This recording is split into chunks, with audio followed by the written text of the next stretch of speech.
lecture.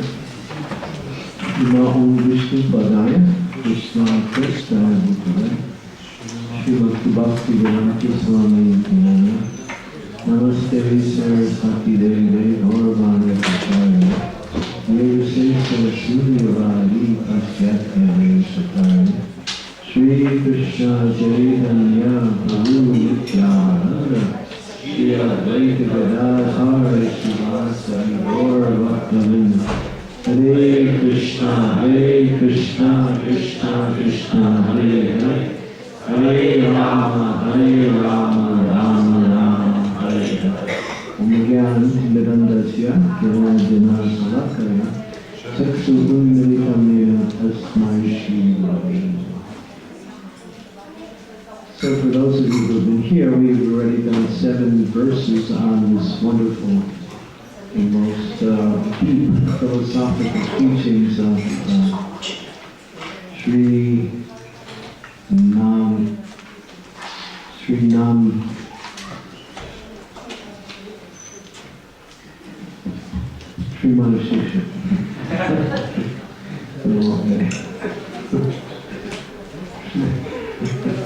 Happens sometimes.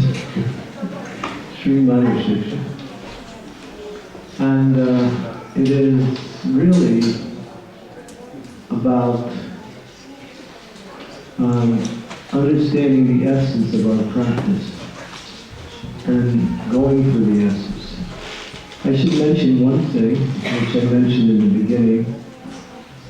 There are 2 aspects to the process of bhakti.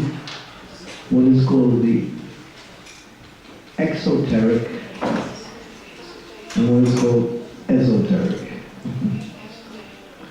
They're similar, but there is an extra element within the esoteric that is not there, or is not prominent in the exoteric. The difference is one is focusing on the activities of devotional service. The other one is focusing on the activities in the proper mood of devotional service. Our line of teaching is about developing the mood, not just doing the activities. But without the mood, one doesn't really move forward. And on the external, what we say, practice, one can be a cheater, and one can somehow or other pretentiously go on in devotional service, but on the internal process you can't do that. And Prabhupada and our acharyas are emphasizing the internal process. What is the proper mood of the devotee to make his chanting, his service, his relationships go deep into the mood of service to Sri Radha Krishna, and especially Sri Radha Krishna in Sri Vrindavan Dham. So this Shastra is very deep, and it's giving us the internal mood along with the goal. So in the first 3 verses we heard about the goal, and the next 4 verses we heard about what you should not do. So now we have verse 8, 9, 10, 11, and 12. And I have to do all that in an hour and 45 minutes, which is impossible. I say impossible because each verse requires at least 2 hours. But we'll read the verse, and we'll discuss a little bit about it, and then we'll go on to the next verse and try to complete it. So again, this is called Splendid Instructions to the Mind. So Raghunath Das Goswami is talking to his mind and chastising, encouraging, befriending his mind by telling the mind what the mind should do. And it's instructive for all of us because the mind is what gets us in trouble, and the mind is what brings us to Krishna. So as Krishna says in the Bhagavad Gita, your mind is your worst enemy and your best friend. He doesn't say enemy, he says worst enemy. and also the best friend. So when the mind is connected with the proper mood of devotional service, it's your best friend. And when it takes you away from that, it's your worst enemy. And the closest thing to us is our mind, because it's so close that we sometimes identify ourselves with the mind, although we're not the mind. It's an instrument of the subtle body that is the seat of our emotions, desires, and motivations for activities. So now he's talking to his mind. He's been talking to his mind for the last 7 verses. Now we'll go to verse 8. Ready? We've been doing this responsibly. I speak and you just respond.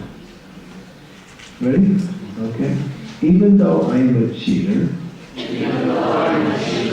the Lord's mercy can drive away my inherent wicked nature. Give me the glowing nectar of divine love. And inspire my heart with the process of worship of Sri Sri Gandharvika.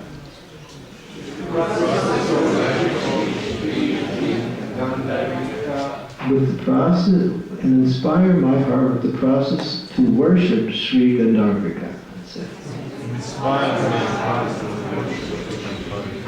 Therefore, O mind, with pleading words, we should worship Sri Giridhari here in Braj Vrindavan. Okay. So here, the meaning of this verse: the helpless, destitute practitioner expresses his humble plea. Devotion that is free from deception is always combined with an attitude that I am extremely destitute and wretched. Sri Rupa Goswami exclaims, you are roaming freely in the pleasure groves in Sri Vrindavan, enjoying love like the greatest of intoxicated elephants. Oh, Radharani, please show me your face and the face of your beloved, and kindly bestow your mercy upon me.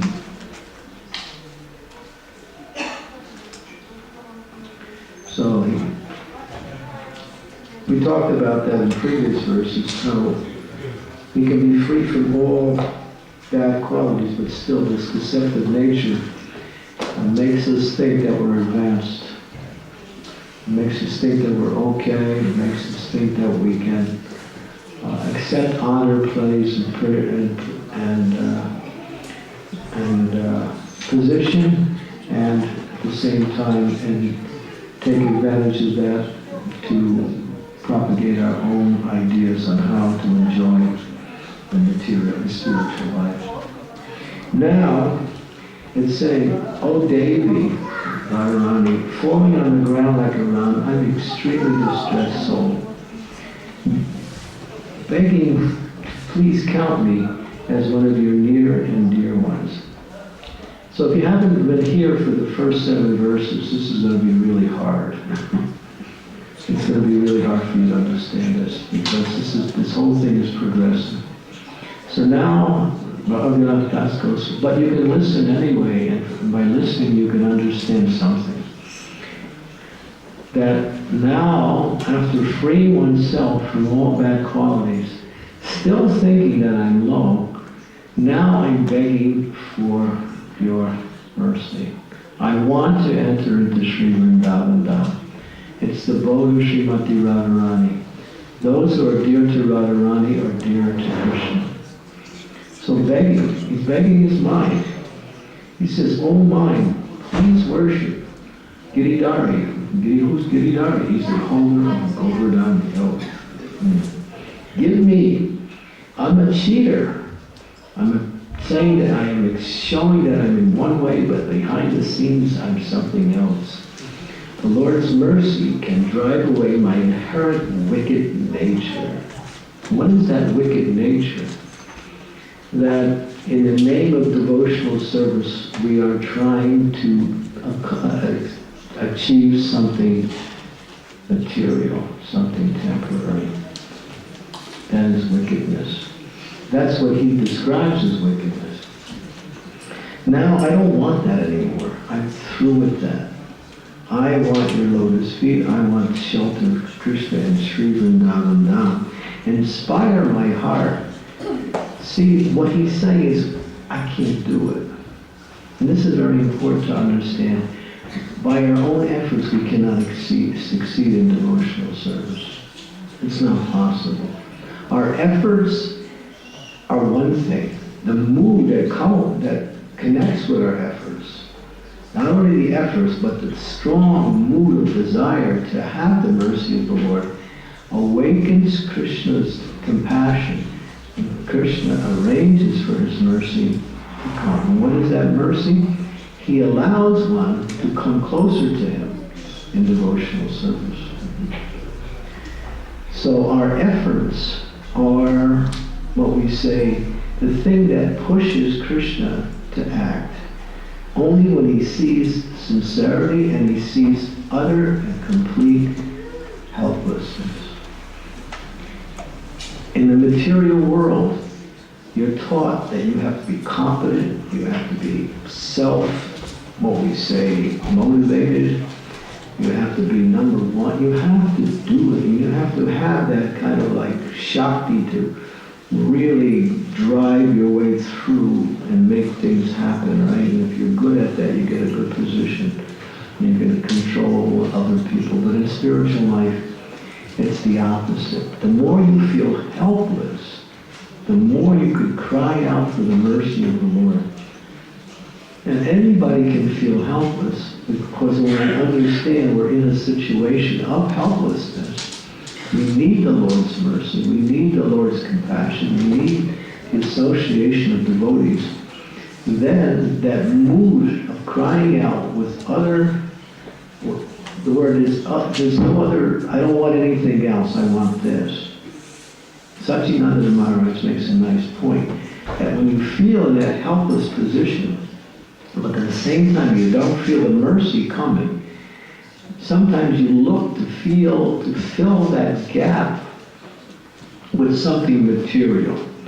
And then you divert your whole attention away from that just to fulfill that gap of helplessness.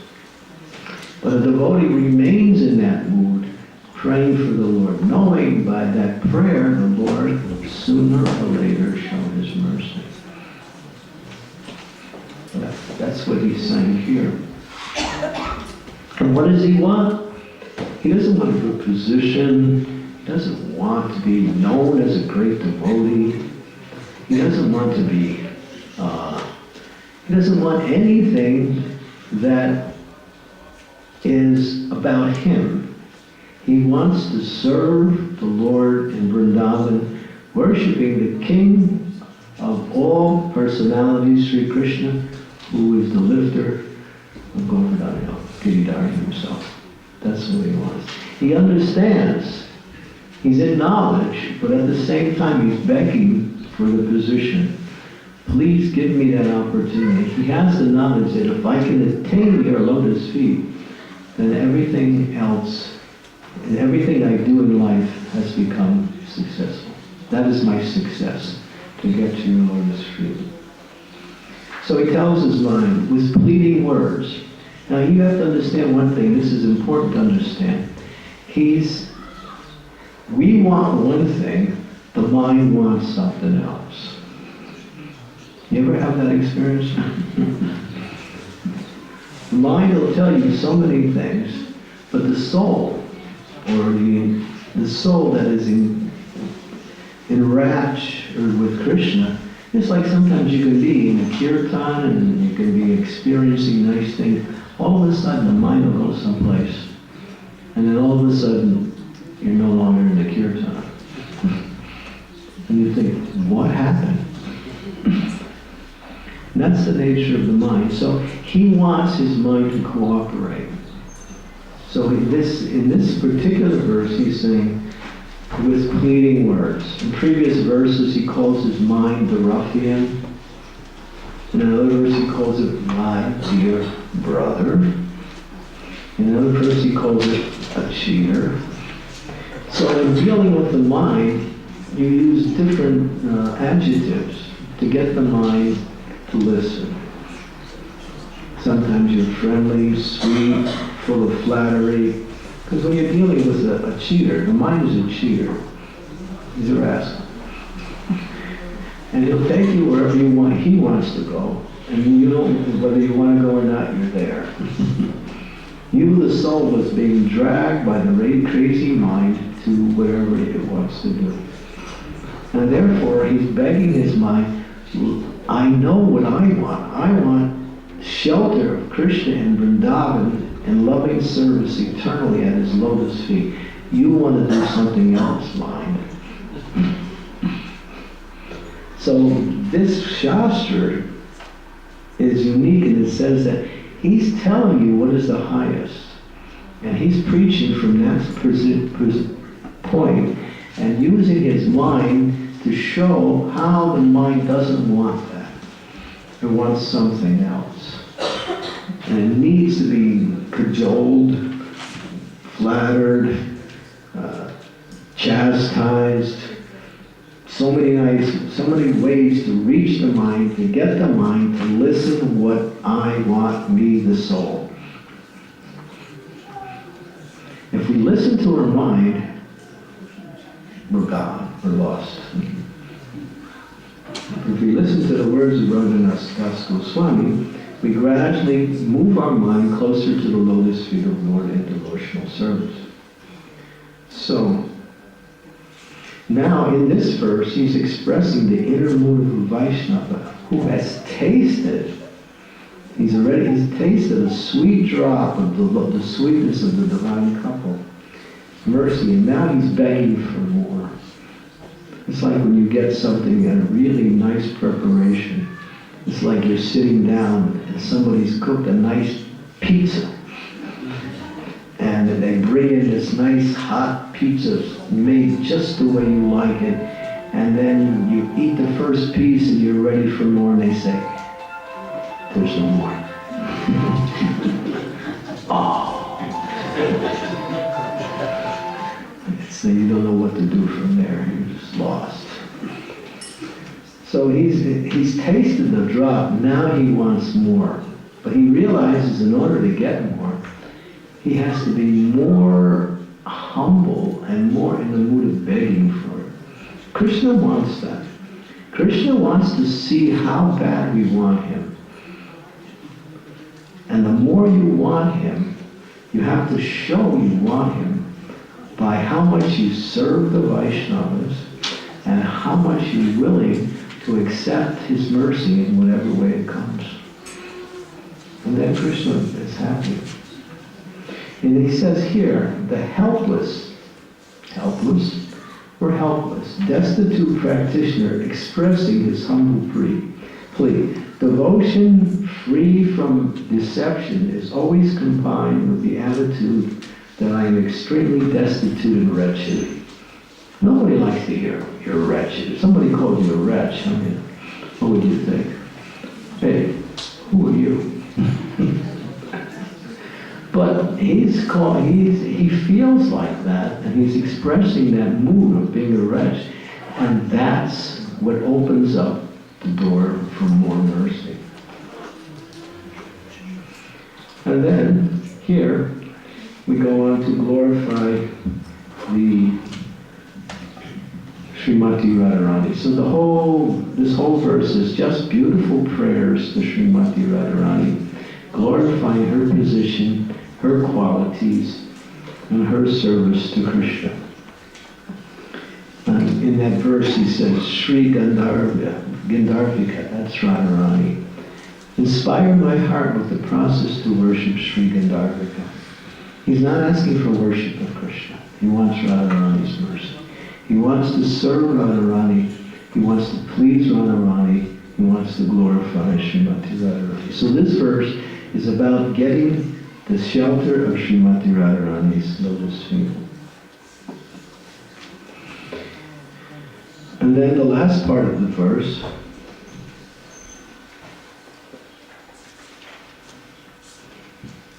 it says, position, the more you realize your position, the more you realize how much you are in need of mercy. Just like sometimes I remember in the old days of Krishna consciousness, the devotees would be joining the movement, and there'd be a lot of enthusiasm. And that enthusiasm would take the form of surrendering to whatever was asked, getting up early in the morning, taking the cold showers, going to the Mangal Arati, chanting your japa, going out on Sankirtan or doing whatever service you're doing, going on like this month after month, and you're feeling the mercy of the Lord and you're really inspired. And then after a year of doing that, you're starting to think, hey, I made it to the top. I did it. I'm a pure devotee. I can just see how I'm acting, there's no question. I am pure. Just see. We used to call that PDS, Pure Devotee Syndrome. Syndrome is not a nice word. And then after the second year, it's a whole different story. And you realize all your anarthas are starting to come out. So, but a devotee always thinks, the more they make progress in Krishna consciousness, the more they feel that they need the mercy of the Lord. They never consider themselves successful, they always consider themselves expert at begging for more and more mercy. And this is where Raghunath Das Goswami is saying, that I've tasted a drop of that mercy, now I want more. And how do I get it? I have to cry for it. And I have to beg that person who is the king of all mercy, who lives Sri, who is the ruler of Sri Vrindavan down, Srimati Radharani herself. And if I can get her mercy, I have achieved all mercy. So he's begging for Radharani's mercy. There's no pride. There's no, what we say, there's no pretense. Everything is done with complete humility in a mood of receiving the mercy. So this is the 8th verse. And what is that mercy? To get the nectar of love of God.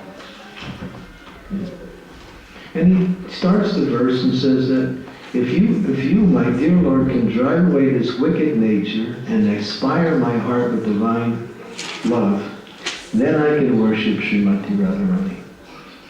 So he begs to become purified in order to receive the service of Srimati Radharani in the mood of Vrindavan. And this whole verse is full of glorifications, and I'll read the very end of Bhaktivinoda Thakur's commentary. The land of Braj is a wish-fulfilling gem. Indeed, it's a jewel mine of consciousness and bliss, where Sri Krishna's eternal, sweet, playful pastimes manifest. Krishna thought, if I can bring Vrindavan and make it manifest on this earth, then I can give the greatest and most secret treasure to the souls there. He did that. My Krishna is an ocean of mercy. Mercy, O heart, keep wandering in Braj ceasing and cry out for Krishna in despair. You are in the grips of illusionary delights, reveling in the mundane romance, and found evil in the place in your heart. You became a master cheater, forgetting your own duties, and began to foster ego in your own heart. Now listen to these instructions. Sings the glory of the divine Krishna couple, and cry right here in the pastures of Raj. When Giridhari listens to such pitiful weeping, he will cleanse me of all my faults. He will give me that bright and shining sweetness of love, easily showing me the way to worship Sri Sri Radha in Vrindavan. When Rupa and Raghunath have mercy on me, they will teach me all these mysteries in secret. So this is deep. This is deep. This is not just for those who are just coming to eat prasad. It's much deeper than that. It's about opening your heart to that love in the heart and trying to experiencing the mercy of Krishna in Sri Vrindavan. So that's verse number 8. And any questions? I'm going a little quick.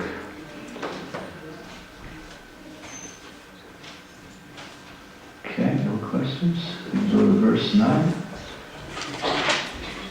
Kuso, you want to ask a question? It would be pretty hard for me to hear you from all the way over there. Somebody can translate what he says because I can't hear it so cool. If Krishna is God, what does he do for us? He's, what does he do for you? Just ask your father, he'll tell you everything. Okay, thank you. Verse number 9, ready? Is this boring? No. I mean, it's really deep. Seriously speaking, this is the deepest you can get. This Shastra is the epitome of all spiritual teachings. If you take Shastikam prayers and you milk the essence of those prayers, you got Manah Shiksha. It's really deep. So, but if you haven't been here for the first 7 verses, it's going to be pretty hard. But anyway, some benefit can be there. Ready? O mind, meditate on Krishna. The moon of Vrindavan. The moon of Vrindavan. Forest. As the Lord of my leader, Srimati Radharani. Meditate on Sri Radhika as his most dear object of love. Meditate on Sri Lalita as her incomparable friend. Meditate on Sri Vishaka as the foremost guru, distributing the teachings of love. And meditate on Radhakund and Govardhan as the giver of sight and love of Shri Shri Radha and Krishna. So now he's telling his mind what to do. Meditate on Vrindavan, meditate on Radharani, meditate on Lalita, meditate on Vishaka, meditate Radhakund, meditate on Govardhan Hill. In other words, put your mind, sometimes Prabhupada would say, you have to think of something. Why don't you think of Krishna? The mind has to have something to think about. Remember, the mind is always trying to think about so many things. Why not think about Krishna? If you think about Krishna, you can be sure that your mind's in the best place. And if you put it somewhere else, you're not sure what will happen. Sometimes people think, if I think about Krishna all the time, I'll never get anything done. How will I function? If you think about Krishna all the time, you'll get those things done that you're supposed to get done, and you'll forget those things that you're not supposed to do. And that's why we don't meditate on Krishna, because we want to do those things we're not supposed to do. So therefore, by remembering Krishna, Krishna takes charge of the devotee. So this is a little bit about verse 9. And here, he's also saying, meditate on Vishaka. Now, from the pastimes of Chaitanya Mahaprabhu, when Chaitanya Mahaprabhu was in Puri, and he wanted to go to South India, Sarvabhauma Bhattacharya said, my dear Lord, please stop at the place called Kambur. And there's one very interesting personality. I didn't understand him, but now after I have met you and understand who you are, Now I understand he is a great devotee. Please meet him. And that was Ramananda Roy. So Chaitanya Mahaprabhu followed that and met Ramananda Roy. Ramananda Roy was a Kayastha. He was a Sudra. He was a government official. He had some position. But he was actually one of the highest and most elevated devotees on the planet at that time. Chaitanya Mahaprabhu met them. And there's a beautiful story of what happens when he meets them, when he meets Ramananda Roy. As soon as they met, their eternal love for each other erupted, and they embraced in loving sentiments. But because they were in public, they were embarrassed. So, seeing others were watching the embrace, they calmed down. And then Mahaprabhu said, we should meet here tomorrow. So they did. And then when they met, Lord Chaitanya asked Ramananda Roy, what is the highest form of worship? Now here is the Lord asking a parent governor who's a Sudra, what is the highest form of worship? And Ramananda Roy speaks, and he speaks from one stage to another. He says, by worship Varnashram Dharma, following the Varnashram system, he quoted a verse from the Padma Purana. Lord Chaitanya said, that's external. And he quoted another verse, Yat karosi yaranasi yachahosi dadasi yatapasita kunteya. Purusha Kararjuna. Everything you do, all you wash, all you eat, all you give away, every austerity you perform should be done as a service to me. Lord Chaitanya said, that's nice, but that's external. Then he said, Sarva Dharma Pradiksa Jamma, come surrender everything to Krishna, become his devotee. Give up everything. Lord Chaitanya said, that's external.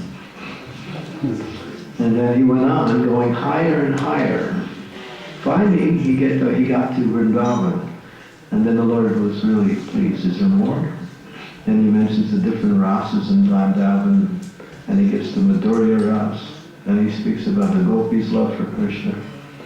And then when he gets to that point, he stops. And Lord Chaitanya says, I know there's something more. Please tell me. He said, no one has ever gone beyond this point but if you want to hear, I will speak. But actually, I'm not speaking. My mouth is moving, but you are giving me the words to speak. You are actually speaking these words. I am simply your instrument. And then he starts speaking about Radharani's love for Krishna. And then Lord Chaitanya got absorbed. And so that's a beautiful... Who was Ramananda Roy? And this is the question. He was Vishaka, the eternal loving companion of Srimati Radharani in Vrindavan, who manifested himself in this world as the associate of Mahaprabhu as Ramananda Roy.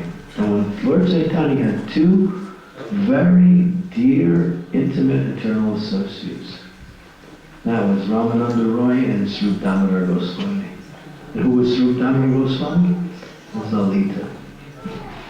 So Radharani enters into the body of Krishna and becomes Mahaprabhu, Shri Krishna Chaitanya Radha Krishna Nahi Anya. And Mahaprabhu, in the mood of Radharani, is exhibiting devotion to Krishna. And now he's associating with those personalities who are his eternal associates in the spiritual world, Lalita and Vishaka.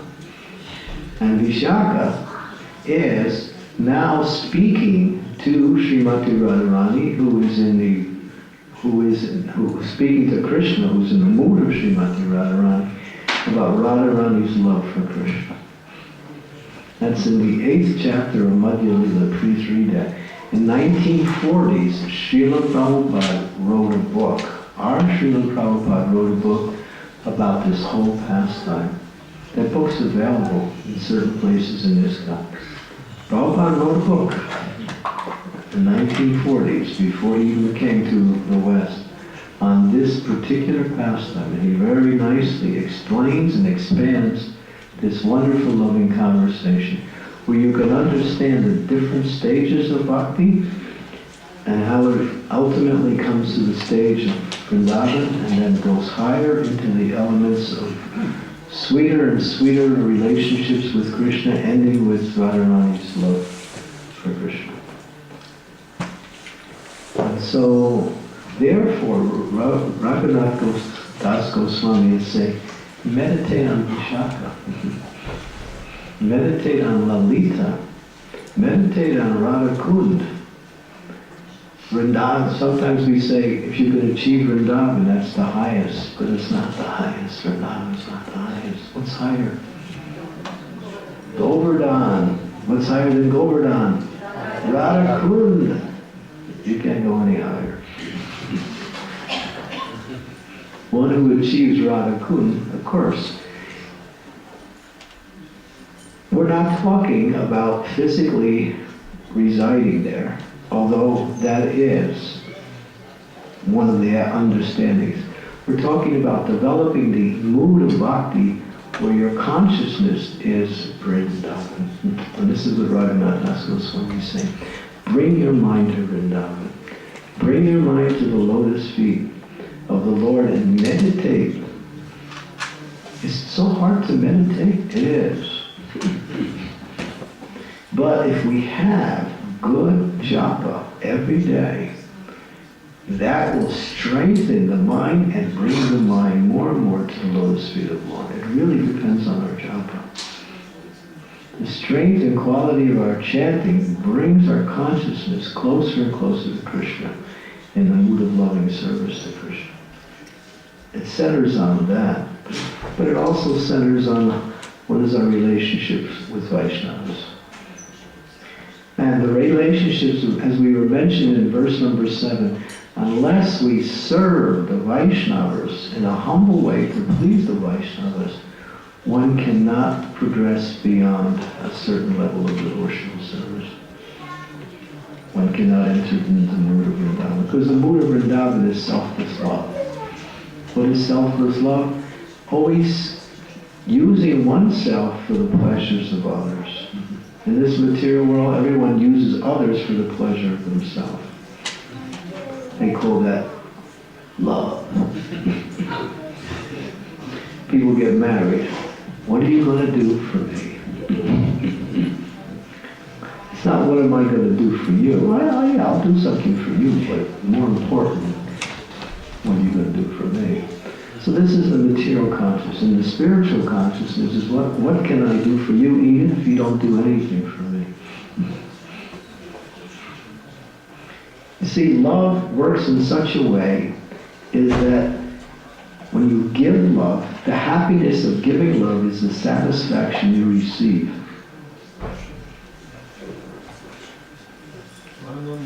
It's not so much, the reciprocation is also the element of happiness. But by giving love, then one is fulfilling their position, because the nature of the soul is to love. The nature of the soul is to serve in the mood of loving relationships. So he's begging, here's how I get the mercy. I meditate on these great personalities. I meditate on, let's see, meditate on Radharani as the dearmost object of love. Not only you meditate, but he gives you a way of meditation. He says, think about Radharani as the greatest, the leader of my Lord Shri Krishna. When you think about Radharani, you can think how much love she has for Krishna. And when you think about Krishna, you can think about how much he loves Radharani. Think about Radharani's friend, Lalita, as her best of all friends. And think about Radharani's friend as Vishaka, as the best of all teachers of spiritual knowledge. Think about Radhakund as the highest form of worship. Think about Govardhan Hill that gives great happiness simply by seeing it. Have you ever seen Govardhan? Just looking at it is like just captures the mind, it captures the heart. Because it's Krishna in the form of a hill. It's Krishna's love for Radharani in the form of a hill, actually. So this is what he's praying. So I'll read. This whole section here is just glorifications of Radharani. This whole verse, and Lalita, and Vishaka. And this is verse number 9. And I'll end with Bhaktivinoda Thakur's.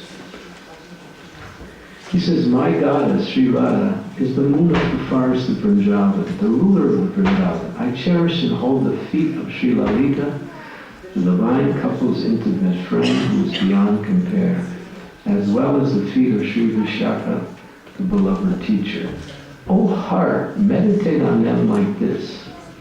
This lake, Radhakund, Govardhan, king of mountains, the sight of these places give love to the viewer. Dear mind, taking the body of a cowherd, mating in Vraj, and taking shelter of the maidservant, do whatever service you have received according to her guidance. In other words, follow her instructions and serve accordingly. If you get the mercy of the Manjaris, you will attain the Shakti's lotus feet, and then the Shaktis will show their eternal pleasure. So the Manjaris never associate with Krishna. They're always association with Radharani and making arrangements for Radha and Krishna to meet. But Radharani's friends, the gopis, the sakis, they also have a relationship with Krishna. So who is more intimate with Radharani, the Manjaris or her friends? Both are intimate, but there's a different mood of relationship. One's serving her lotus feet to please her. The other one's serving her, but also having wonderful pastimes with Krishna. It's interesting. Sometimes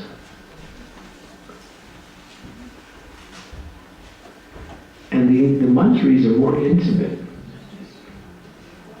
than the friends, because sometimes you don't want to let your friends know what intimate relations you're having with those who are serving you. It's a little bit of a different mood. So both are very dear to Radharani. Serve constantly, according to the Astakala Lila, the 8 times of the day. And then he goes on, please honor these words of Bhakti Vinod and push away all my anarthas and give me the divine ras of Vrindavan. So I know this is a little deep and a little bit rasika, but it shows us what is the goal of this movement. If we don't know what the goal is, then we don't really know how to execute devotional service. Prabhupada said that our goal of this movement is to develop love for the divine couple, Sri Radha and Krishna, in Vrindavan. And Raghunath Das Goswami in these prayers is showing us the way. Any questions on verse number 9?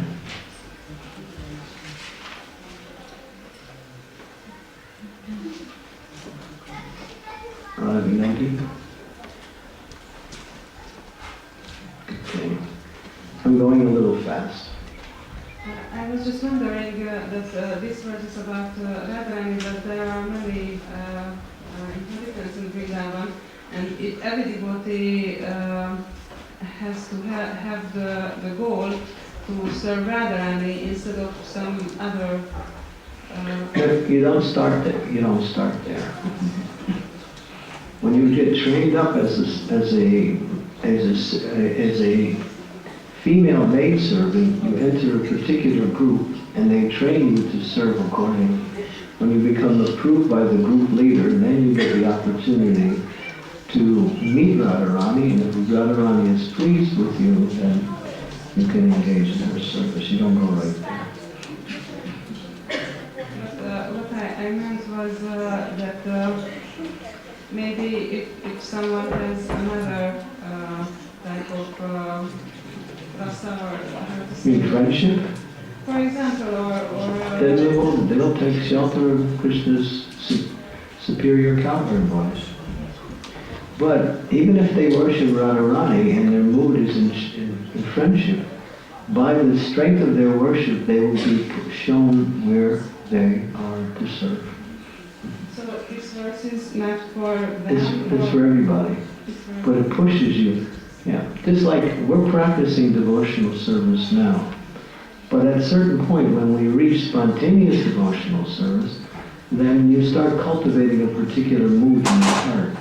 By that cultivation, if that mood is not your mood, simply by the following of that mood of cultivation, following in the footsteps of an eternal residence of Vrindavan, that personality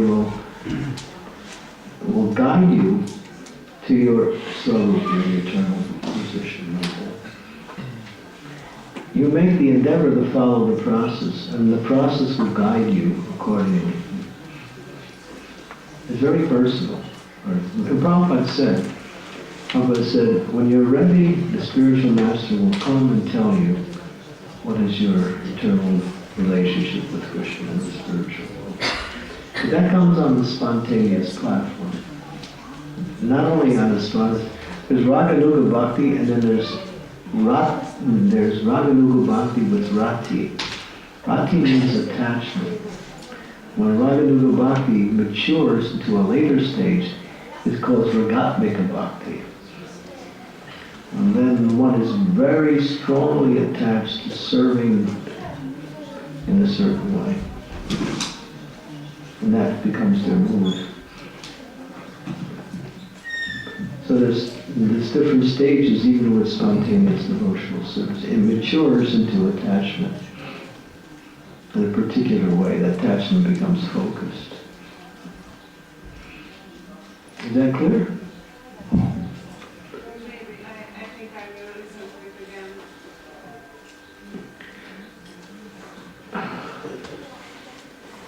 Well, when you get to the stage of Raganuga Bhakti, then you have to aspire to take shelter of an eternal associate in Vrindavan. And you pray to that person, you glorify that person, you hear about their pastimes. That person will guide you in your spiritual life. And then, through that guidance, you'll be led to where you're supposed to be. That only happens it doesn't happen in Vaidhi Bhakti. It only happens on Raganuga Bhakti. Vaidhi Bhakti is simply rules and regulations. That's what we're doing now. It's just like, I have to do something is rule and regulation. I want to do something is spontaneous. That's the difference. Devotional service is only spontaneous. Having to do it is the training part. It's the training part. I have to chant my rounds. I have to be a nice devotee.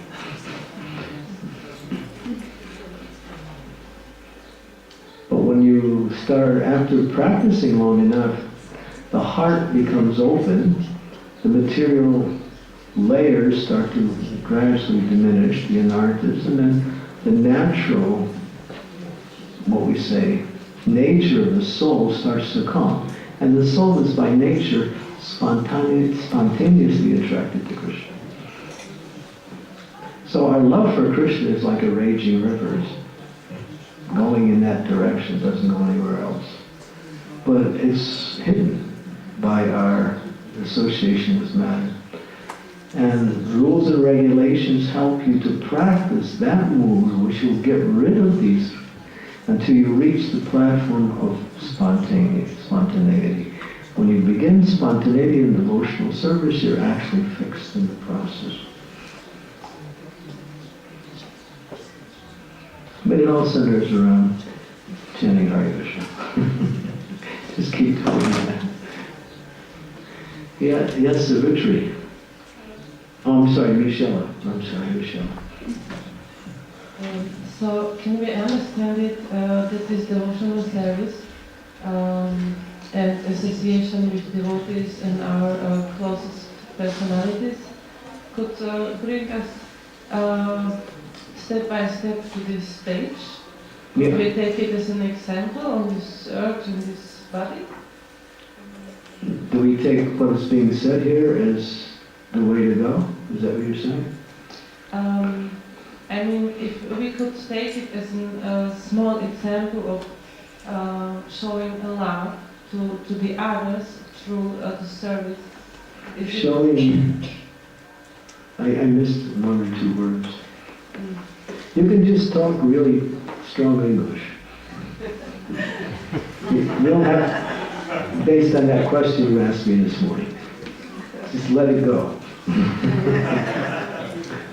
You remember her question this morning. I mean, when we associate with devotees, sometimes it comes a little bit hard, a little bit less sweet, sometimes more sweet, and it brings us to the nectar, step by step, up to the higher taste, to get the love of Krishna, Radha Krishna. Yeah, that's correct. When you associate, you chant, gradually you're purifying your heart. Prabhupada said the more you stay in devotional service, the more you become purified.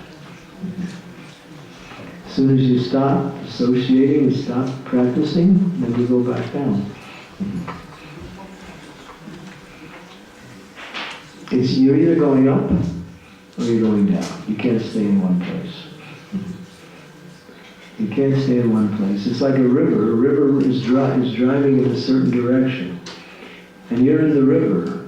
If you're going with the river, it's easy. If you're going against the river, then you have to struggle. Going in devotional service means going against the river of material tendencies. So that means you have to work for it. And then at one point, when you start becoming a master swimmer in the river against the material energy, then all of a sudden the boat comes. And that is the boat of the mercy of Vrindavan, and then you jump in the boat and then it becomes easy to go against the current. Did you follow that analogy? Okay. Savitri?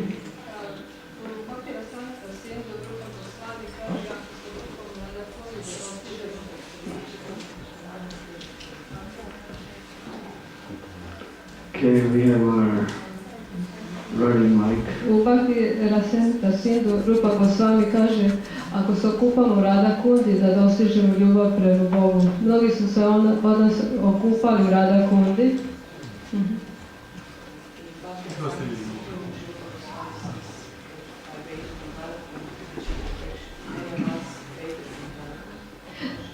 Da dostižemo ljubav prema Bogu, ali mnogi od nas su to napravili, međutim još nam je daleko ljubav. Yeah, you have achieved perfection when you bathe, but when you get out, what do you do after that? You're already, you're liberated at that point, but then you go back to doing the same old things you used to do. That's what happens. You stay in the temple, don't go anywhere, chant Hare Krishna, you're free. You go back out and do your same nonsense. And whatever you do here, you lose some of that. You stay in the fire of devotional service, you're liberated. But the tendency is we go back and we don't change our habits, we don't change our ways. Devotional service, especially if you bathe in Radha Kund, you get an experience. We went there with Sachinanda Maharaj many years ago. And he was leading us on how to enter Radha Kund in a right consciousness. He spoke for a half hour, explaining what is the mood for getting the mercy of bathing in Radha Kund. Not just you go in and just get wet and come out. There's a certain mood. When you enter, you're in a mood of prayer. It's a very prayerful mood. When you come out, you feel like there's no material desires left. That is the feeling of bathing in Radha Kund, in the right consciousness. Again, the internal mood as opposed to just performing the activities.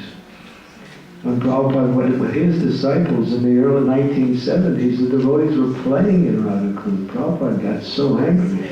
He said, stop it. He said, now don't go in Radha Kund anymore. They were in the wrong mood. like you go on the altar to do arti and you just push the deity over. You have to be in the right mood. So this is Bhakti. Bhakti is teaching us not only the activity, but what is the mood? What is the right mood? The mood is helplessness and a mood of service. Yes. Does it mean we have to wait for the right mood? No, you have to make the right mood happen. Make the right mood happen by devotional service. And by taking the philosophy and applying it. The philosophy tells you what is the right mood, you simply do it. You feel like being angry? Be humble. You feel like enjoying your senses? Serve Krishna. In other words, don't listen to your materialistic mind telling you what to do. Do what the spiritual master tells you, and do it with an attitude of service. And then you have the right mood. A mood is something you can bring about, and the more you practice the more the mood becomes prominent. If you don't practice the mood, it becomes hard to develop that mood. So devotional service is to practice the activity with the right mood. Both, not just the activity, but with the right mood. Does that help? Thank you. Okay, should I go on to the next verse? Okay, ready? O mind, offer your worship unto Sri Radhika, the beloved of Lord Hari. She outshines Rati, the wife of Kamadev. Gauri, the wife of Lord Shiva. And Leela, the potency of Lord Vishnu. By her effulgence and her beauty. She defeats Sachi, the wife of Indra.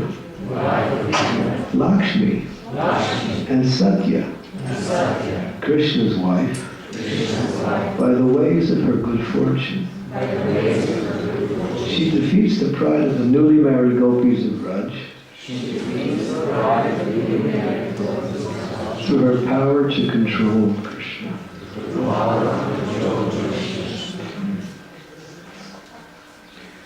Without Radharani being approached before Krishna, Krishna's absence.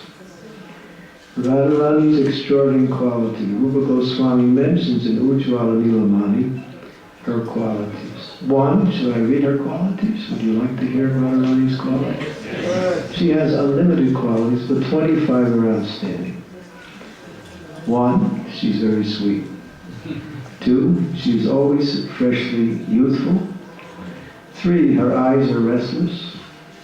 Four, she smiles brightly. Five, she has beautiful, auspicious lines. Six, she makes Krishna happy. Seven, she is very expert in singing. Eight, her speech is charming. Nine, she is very expert in joking and speaking very pleasantly. 10, she is very humble and meek. She is always full of mercy. She is cunning, expert in her duties, shy, respectful, calm, graceful, grave, and expert in enjoying life. She's the topmost leader of ecstatic love. She's the reservoir of the loving affairs in Gokul, the most famous of all submissive devotees. She is very affectionate to elderly persons, very submissive to the love of her friends. She is the chief gopi, and she always keeps Krishna under her control.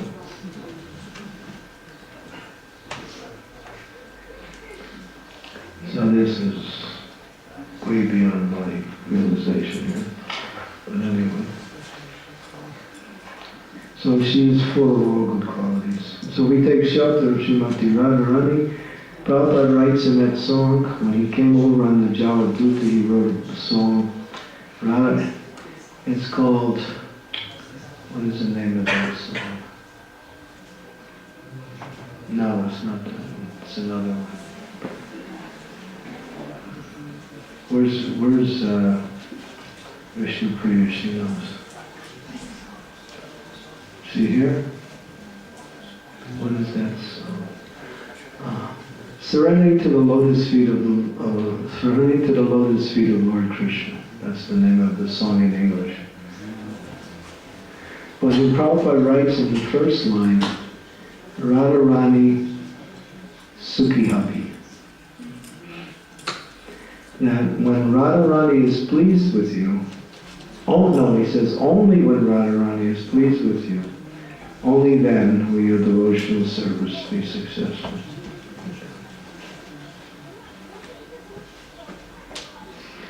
So she's the best of all gopis. Any questions? I mean, this is a little deep. We're going beyond our realizations here.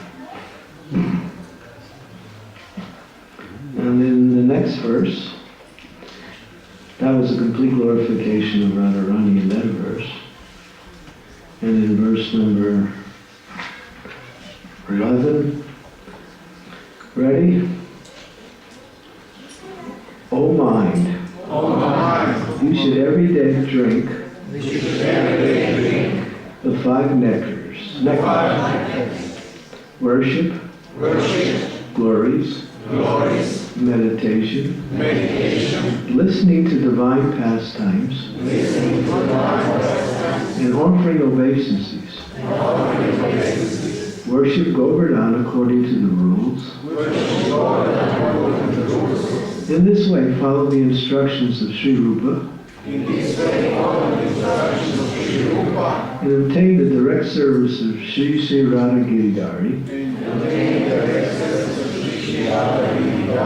who are captivated by the God of amorous love, in the company of the associates of Raj.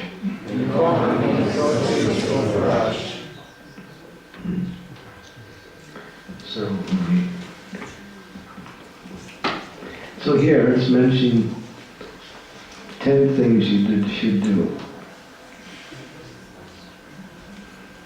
Lord Krishna is always surrounded by his confidential friends and associates, Sri Ram, Subal, Radharani. Absorbed in the attractive amorous pastimes. In other words, hear about Krishna's leelas. Achieve direct service to Braj, and he goes on to explain, worship the Lord, glorify the Lord, meditate upon the Lord, hear about the Lord, offer obeisances to the Lord, offer worship to Govardhan Hill. Many devotees go every year to Govardhan Hill. You've seen the Govardhan parikrams? Sometimes the sadhus who live on Govardhan, they do what is called circumambulation of Govardhan Hill. Govardhan Hill is 14 miles around. And they take 108 rocks, and they begin at one point, I'm not sure where they begin. I think they might begin at Radhakunda Shamakunda. And then they offer obeisances in that one spot 108 times. And they put a rock every time they offer obeisance. Then they move to where the pile of 108 rocks is, and they start paying 108 more obeisances on that place. And then they put rocks in the next section.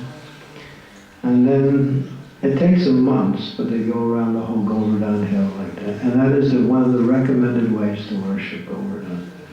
Those who are not so devoted do it only 8 times in one place.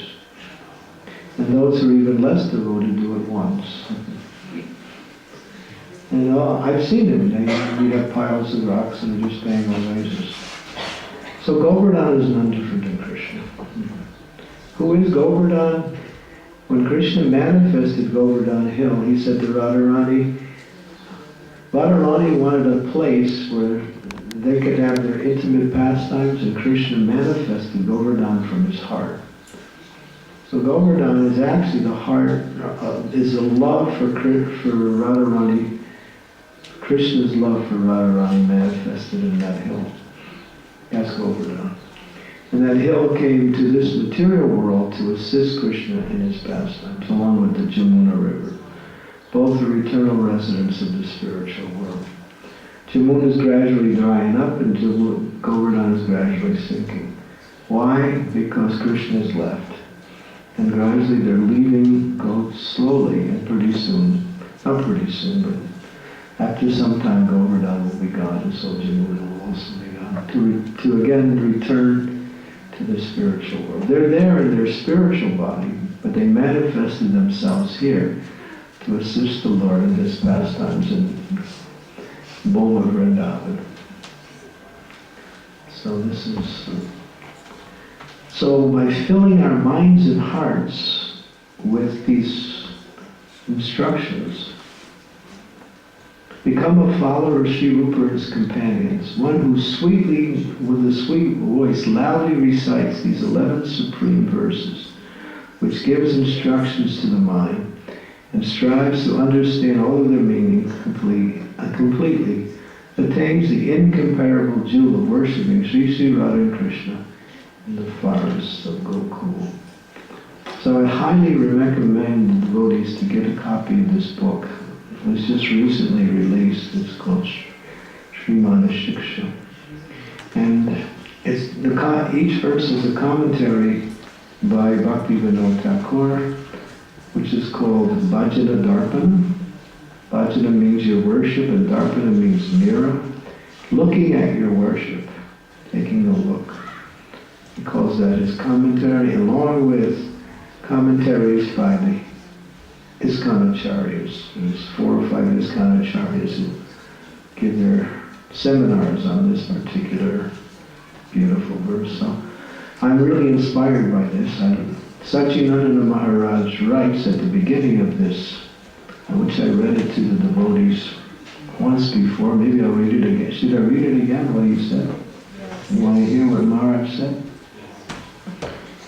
He said, this is the introduction, I read Manah Shiksha many years ago with various learned commentaries, but it struck me only recently how essential this book is. At that time, I had removed myself a little bit from my normal busy preaching pace, doing extensive studies into our philosophy and into the question of how to present Krishna consciousness to a postmodern audience.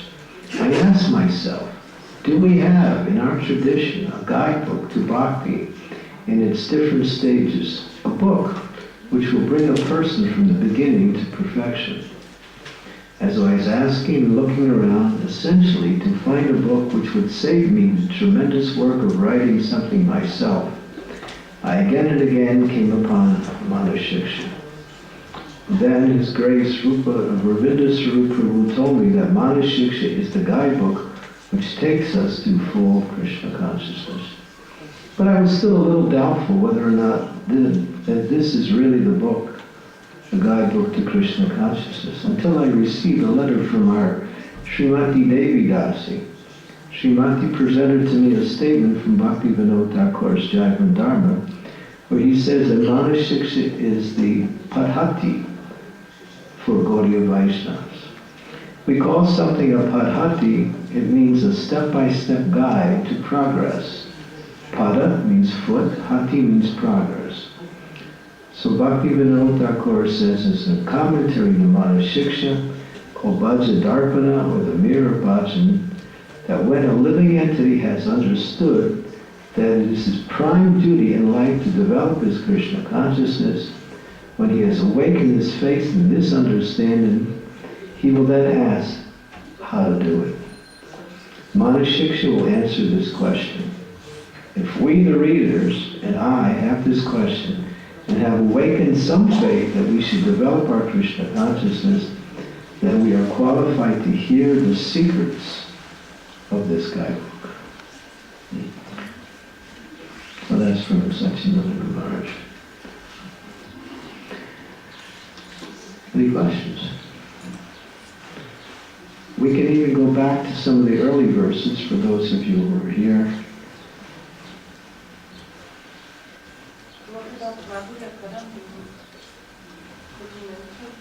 Madhurya Candramauli is also a guidebook, but in a very direct and focused way. Srila Prabhupada ki jai. It's a very direct and focused way. Vishwanath Chakravarti Thakur mentions Madhurya Candramauli.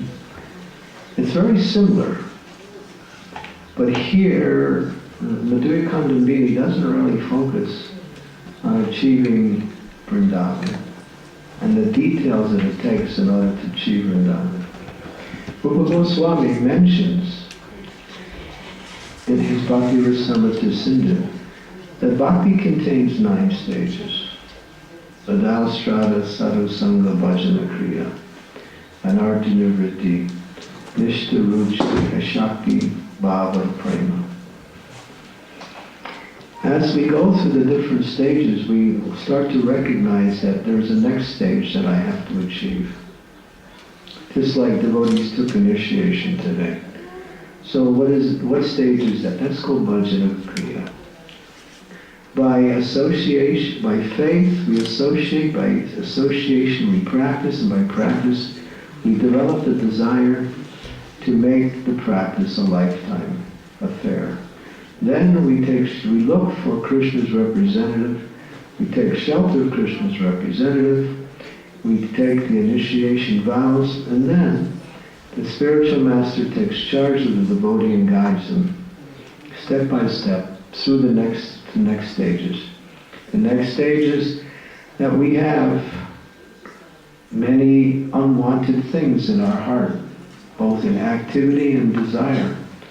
So the spiritual master gives you guidance and directions on how to practice, and at the same time he helps you to remove those blocks which are called anarthas, or unwanted things in our devotional practice. When 75% of those anarthas are removed, we can move to the next stage and become nishta. Nishta means fixed. It means I'm fixed in my devotional service. I still may have material desires, but I'm not deviated by those desires. When one becomes fixed and that stage develops even stronger, he goes to the next stage, which is ruchi. Ruchi is, what is that verse?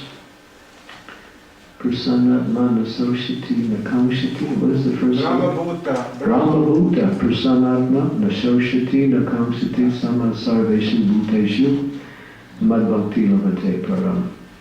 Prasannatma. Prasanna means joyful. Atma means the self. When one is on that stage, they feel joyful.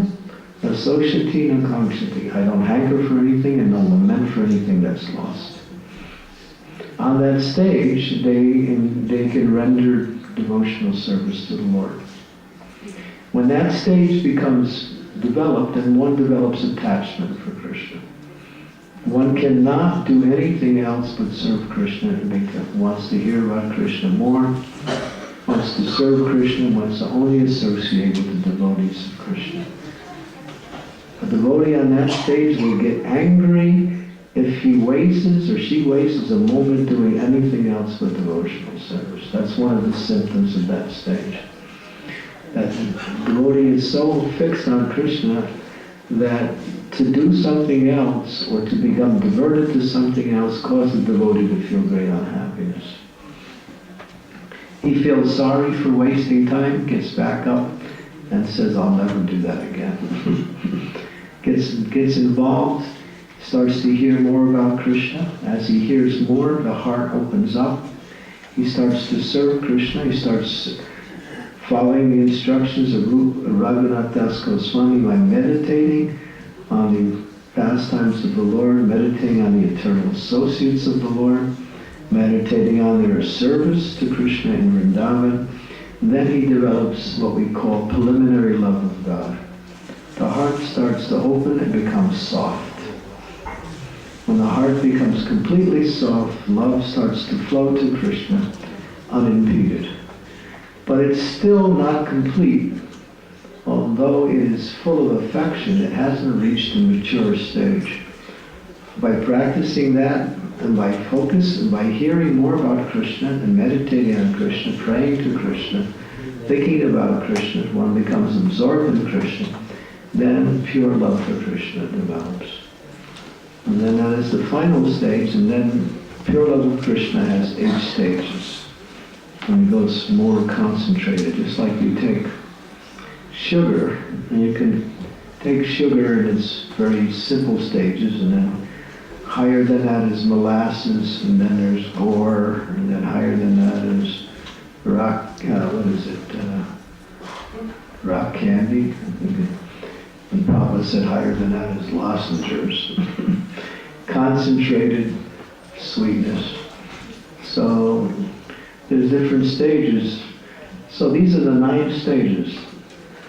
So Madhurya Kandamini mentions some of these,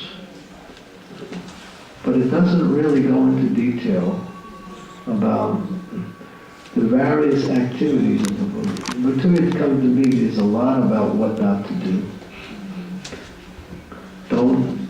Don't offend devotees. Don't criticize devotees. Don't blaspheme devotees. It says if you do, your spiritual life is finished.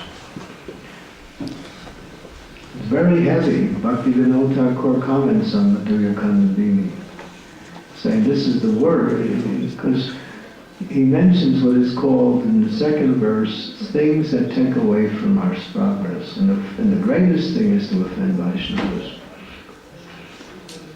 One should always praise Vaishnavas. One should never offend them. Even if there is some reason to criticize, one should not. In the Srimad Bhagavatam, I mentioned this morning in class, 28th chapter of the 11th canto, verses 1 and 2. It gives you a strong injunction. Never praise a Vaishnava, never find fault with the Vaishnava. That's verse 1. In verse 2 it says, but you can praise. It's a sub-injunction, because the whole process of devotional service is to praise Krishna. And also, devotees praise devotees. Why does it say don't praise in the first verse? And why does it say don't criticize? I was questioning that. It says don't praise and don't criticize. I can understand don't criticize, but why don't praise? What does it mean? And then it goes on to say you can praise. Well, why would it say not to praise and then go on to say to pray, that you can praise? I was trying to find out the answer. I finally found it out. In the Acharya's commentary, which is not in the Bhagavatam, it says that one cannot see the full picture of another person. Therefore, praise and criticism is always wrong. One cannot see the full. It's giving a more of an absolute principle on these activities. One cannot see the full print. But still, because our process is about glorification, still, you can praise the devotees. You should praise the devotees.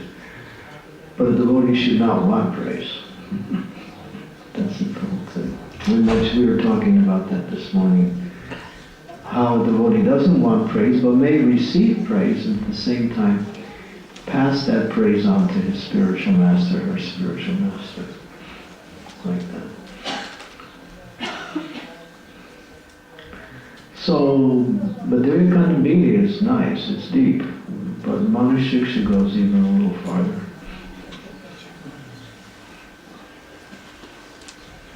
Any other questions?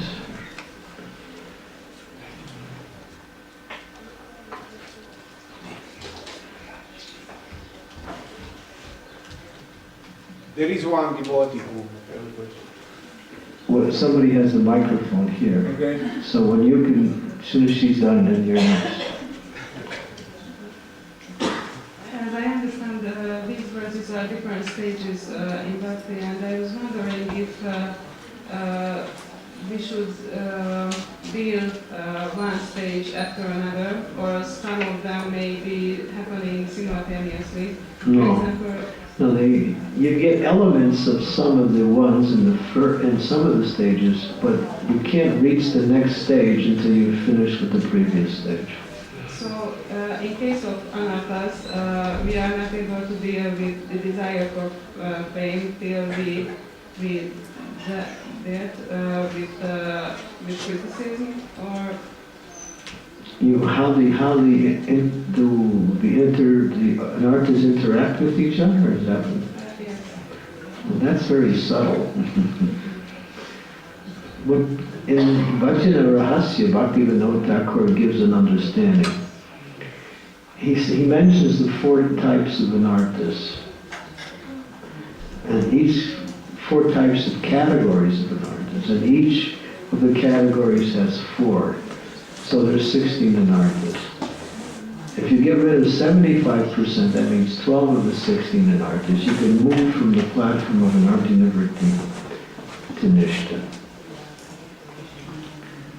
But only when you get rid of 75%. What are the things that carry over to the later stages of bhakti?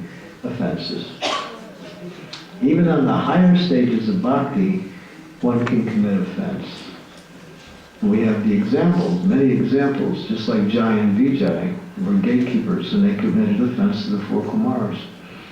They are on the gates of Vaikuntha. They were personal associates and servants of Lord Narayan. But apparently they committed an offense. We have many examples on this level where there was one great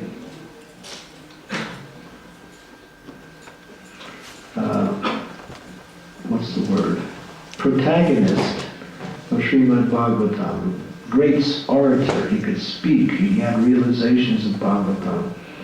He had many followers, and he would sit down, people would listen, and he could speak so wonderfully of Bhagavatam. And he was on a very high stage. He was on the stage of Baba almost. And he was giving a lecture. And one Mataji, I think her name was Hemangi, or Hemalata Thakurini. She's a great soul. She came in his lecture, and she was attached to chanting Hare Krishna. She sat in the back and was listening to her lecture, but chanting japa at the same time. He noticed that. He turns his attention to her and says, "You're not listening to my lecture. Don't chant. Listen." She was so attached to chanting, she didn't stop. He became angry and started to criticize her. She never responded, just remained humble. She was so attached to chanting that she could not stop chanting. But she could also listen to his lecture while she was chanting. But he felt offended that she was not paying attention. What happened? He fell down for his criticism of her. Because he acted in a very angry way towards a great soul. When you get angry against great souls, it's a matter of time before you fall down. Sometimes you say, "Well, I've committed so many offenses against devotees, I'm not falling down." Just wait. It'll catch you. When Lord Chaitanya was here, he speeded up the process of the reactions of offenses and the activities of devotional service. Because when someone offended a devotee, they got leprosy right away. You say, "Oh, I'm never getting into leprosy." He needs to see how many people I offended. Haribol. Just wait. It's just a matter of time. The Shastras don't lie. Well, what Lord Chaitanya did to show how offenses work and how, what we say, bhakti works, he gave instantly the results of these. So people who offended Vaishnavas immediately got reactions, and people who did great devotional service, he immediately gave them love of God. That was because of the presence of Lord Chaitanya. Now he's left his legacy in the form of his instructions. So if we offend devotees, it's a matter of time before that catches up. And if we perform devotional service patiently, It's just a matter of time before we get love of God. Sometimes I want immediately love of God. Just relax. Doesn't come like that. Your eagerness is nice, but Rupa Goswami says, enthusiasm, determination, pacienza. You got that, Linda? Okay. Pacienza. What does that mean? Patience. Okay, that's Italiano. My mother would always say, patience, patience. Come on. Okay, Ma. So patience is a virtue. Patience brings the mercy of the Lord. Patience is an indication of humility. Because the goal is very wonderful, and it doesn't come so easily. It comes with steadiness on the practice. If we're steady, that shows we're patient. Okay? But there's different stages. Yes, you have a question. Hare Krishna. Nice to see you again. Thank you, Maharaj. Thank you for the wonderful lecture. There is some very deep points that you... You're going to get the microphone, so speak slowly. So, Hare Krishna, thank you. So, thank you, really incredible lecture. Some very deep points you said that I will meditate for some time on it. And there is just one point that is not very clear to me. It is about training ourselves in the mood. So we know by Srila Prabhupada said also that we should not imitate like the pure devotees. So how can we find this nice fine line between like not being like sahaja, like imitating pure devotees, or even Lord Chaitanya said to some of his followers when they come to Mathura or Vrindavan, like don't like imitate the Vrijvasis. So how can we really like train ourselves in the mood and not being like a sahaja or offensive? Well, the mood is different from the activities.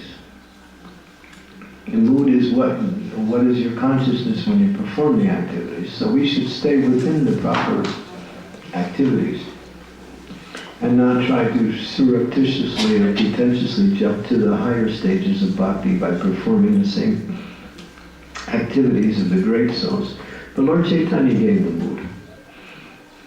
Trinadapi sunichena tayor ivasa vishnuna amaniya mamadena kirtaniya sadaya.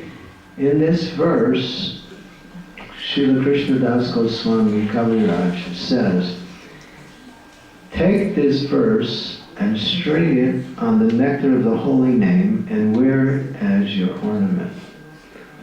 So this is what we say, the desired character of a devotee. These four principles. Practicing humility, practicing tolerance, practicing giving respects to others, and not eager for respect for oneself. This is the mood. If we practice these things, we have developed the right mood. It covers mostly everything. Thank you, it's clear now to me, thank you. Okay, thank you, that's a nice question. Yes, Prabhu. Govinda Nandana. As you were quoting now, the mood that Lord Chaitanya said we should follow, Tinadapi Sunichana. At the same time, Prabhupada said that we as devotees should be independently thoughtful, self-motivated, and of perfect character. Okay. So if you can just comment this to how it fits each other. They completely work together, I think. And I don't see any contradictions. Humility doesn't relegate one to inaction. Humility doesn't mean I'm stupid. Humility means I I take shelter of the Lord and pray for His mercy and depend on Him for whatever I do. And then He will infuse you with intelligence and also how to purify your heart. So, independent intelligence means to think how to serve in such a way that you can increase the quality and quantity of your service. You can follow the standard way of doing things, and that's nice. But if you have a creative intelligence, and you can think how to do that same service even better, or even add other people to the service because they also get the benefit. In other words, use your intelligence to expand the service. That's creative intelligence. What was the other things you said? Self-motivated. Self-motivated means that you depend only on the mercy of the spiritual master and the mercy of Krishna coming through the spiritual master. You're not motivated by something material.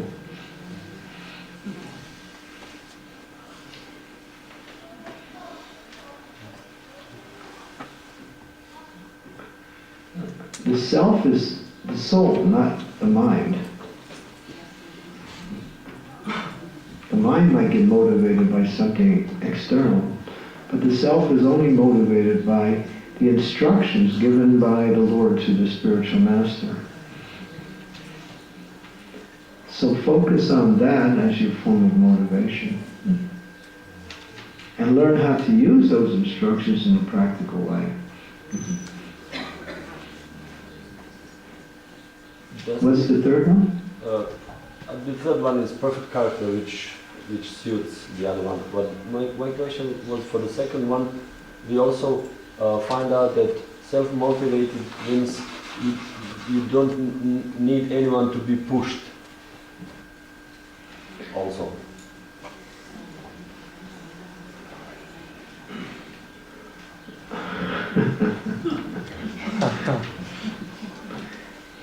It depends how you see it. In the modern world, that's how people see it. So that's why I'm asking. It may be taking the form of just being aggressive. Self-motivated means that I depend on the instructions of the spiritual master. Okay, all right, you might use these. Self-motivated means I don't need somebody to tell me what to do all the time. And I always do the right thing. But that's, in the association of devotees, that can happen. Outside the association of devotees, it won't happen. You'll be motivated by something else.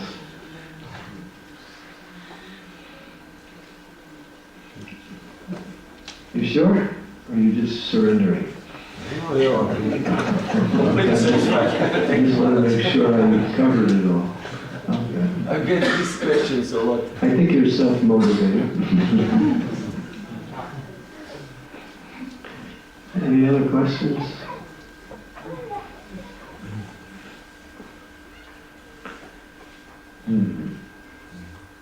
Leela? It's very nice to hear the instructions that Raghunath Das Goswami is giving to his mind. Should I read them again? Sure, Maharaj. For those who weren't here, I'll read it. We'll read all the verses. Okay. And I was thinking, like, on a practical level, like the mind presents situations in so many varieties of ways. So, like, should we, to apply it on a practical level, should we start writing down or? Yeah.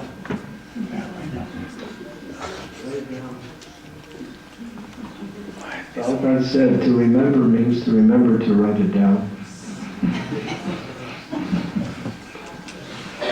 Yeah.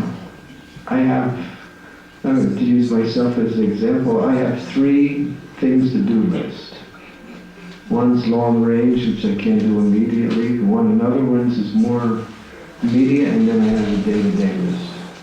So I write down everything. that way I can, this chance of not, you get ideas, you get realizations, you get so many things, and if you don't write them down, you forget them. Those moments that you get these thoughts or ideas or something, put it on paper. Write it down and go back and you find the right time to carry it out. I told this story twice today. I went to sleep Friday night at around 9:30 and I woke up at 12 o'clock. And I said, I'm wide awake, what do? Chant japa. So I started chanting japa at 12 o'clock.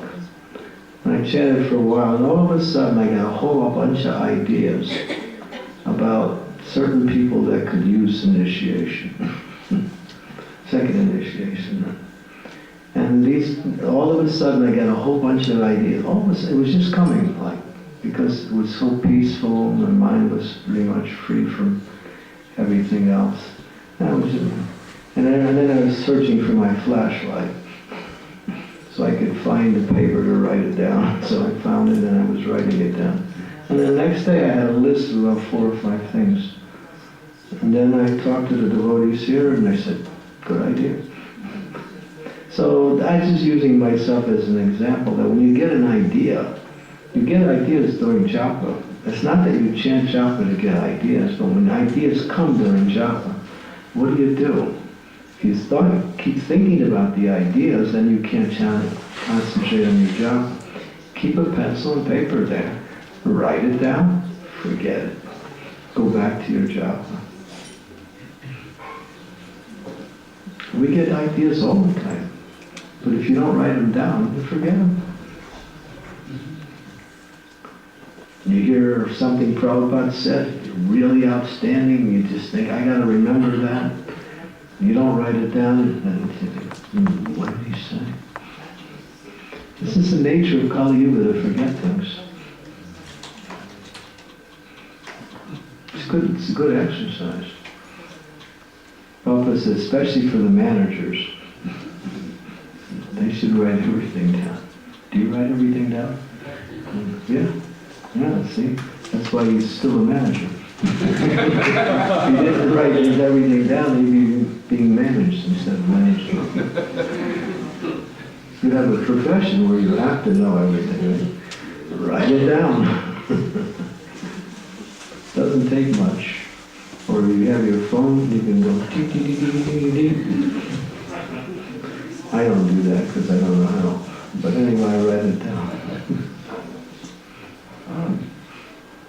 Yeah, that's like, you might have found some things that I said interesting. If you wrote it down, you remember.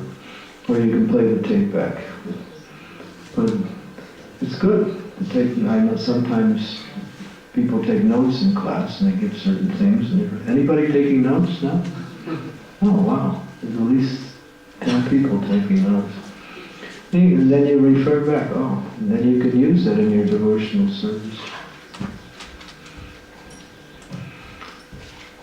So that's a handy little technique for remembering, is writing things down.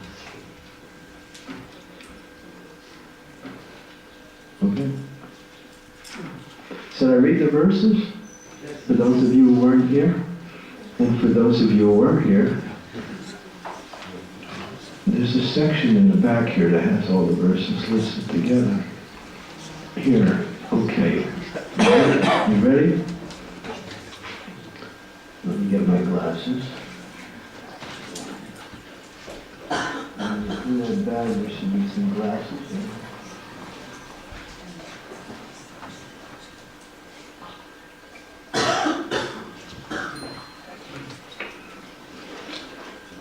So verse number 1. You want to do the repetition program, or should I just read? Just read? Okay.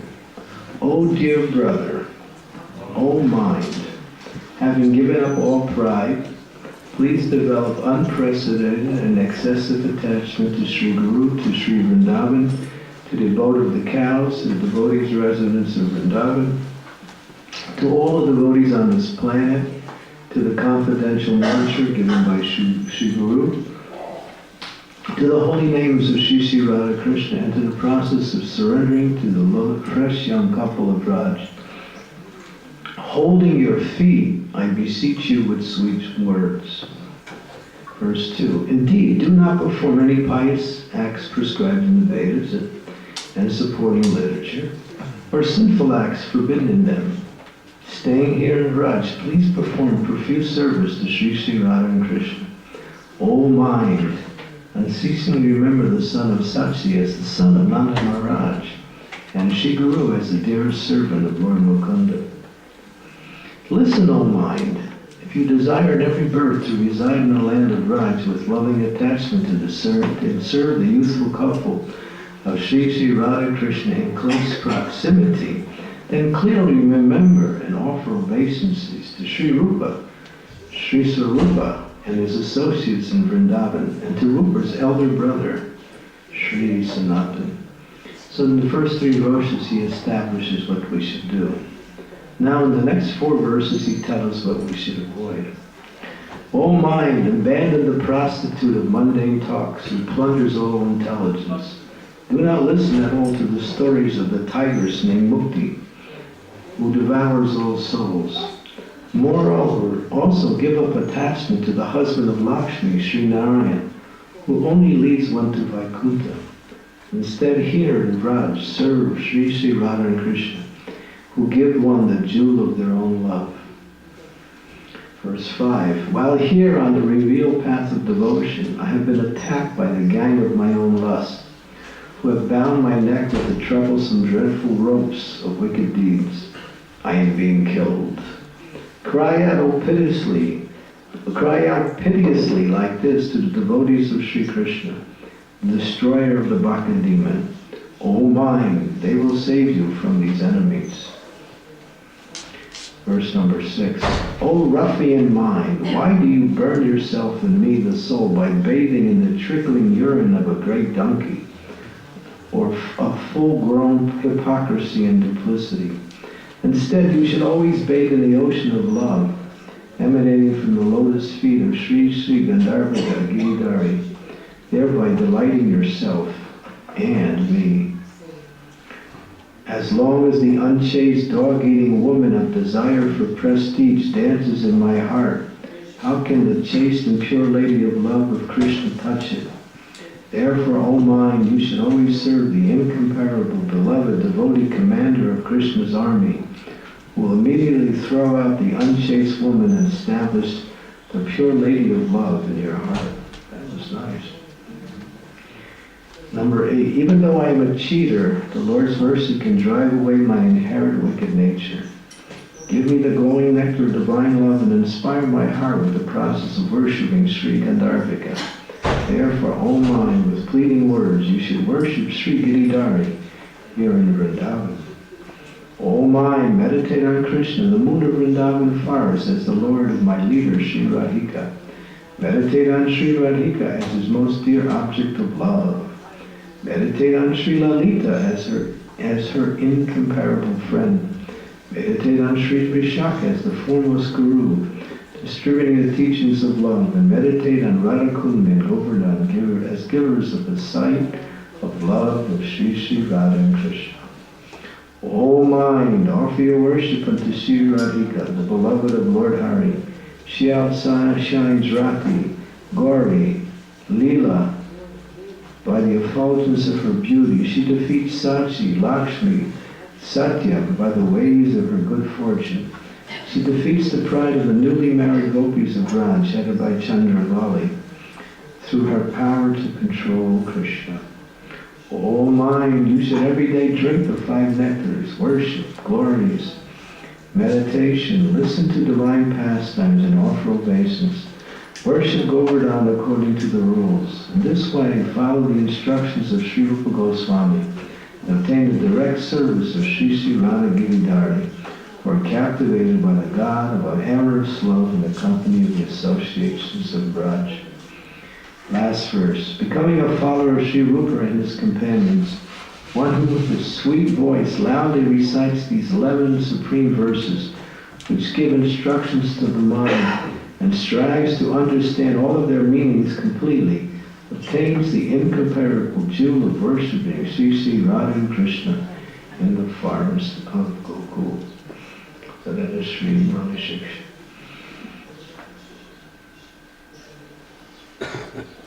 Hare Krishna. Hare Krishna.